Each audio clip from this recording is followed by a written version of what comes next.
জুলাই গণঅভ্যুত্থানের সময় সংগঠিত গণহত্যার দায়ে মানবতাবিরোধী অপরাধের মামলায় ক্ষমতাচ্যুত প্রধানমন্ত্রী শেখ হাসিনাকে মৃত্যুদণ্ড দিয়েছে আদালত। দুটি অপরাধে তাকে মৃত্যুদণ্ড ও একটিতে আমৃত্যু কারাদণ্ড দেওয়া হয়েছে। একই মামলায় সাবেক স্বরাষ্ট্রমন্ত্রী আসাদুজ্জামান খান কামালকেও মৃত্যুদণ্ড দেওয়া হয়েছে। সোমবার 17 নভেম্বর বেলা 2:50 আন্তর্জাতিক অপরাধ ট্রাইব্যুনাল 1 এর চেয়ারম্যান বিচারপতি মোহাম্মদ গোলাম মুর্তজা মজুমদারের নেতৃত্বাধীন 3 সদস্যের বিচারিক প্যানেল এ রায় ঘোষণা করেন। ট্রাইব্যুনাল বলছে, শেখ হাসিনা সহ 3 আসামির অপরাধ প্রমাণিত হয়েছে।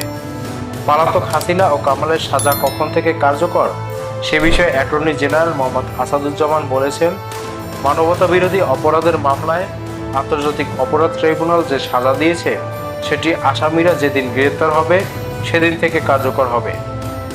আদালতে রায় ঘোষণার পর প্রেস ব্রিফিংয়ে তিনি বলেছেন, মামলায় 2 জন আসামিকে সর্বোচ্চ শাস্তি মৃত্যুদণ্ড দেওয়া হয়েছে, আর একজন রাজসাক্ষী হওয়ায় সার্বিক বিবেচনা করে আদালত তাকে 5 বছরের কারাদণ্ড দিয়েছে। তিনি জানান, শেখ হাসিনার বিরুদ্ধে থাকা 5টি অভিযোগের মধ্যে 3টিতে সাজা দেওয়া হয়েছে। আন্তর্জাতিক অপরাধ ট্রাইব্যুনালে শেখ হাসিনার মামলায় যুগান্তকারী রায় হয়েছে, যা প্রশান্তি আনবে ও বাংলাদেশে ন্যায় বিচার ও আইনের শাসনের জন্য মাইলফলক হয়ে থাকবে। তিনি বলেন, সরকার শেখ হাসিনাকে ফেরাতে যত ধরনের পদক্ষেপ আছে তা নেবেন বলে আশা করি।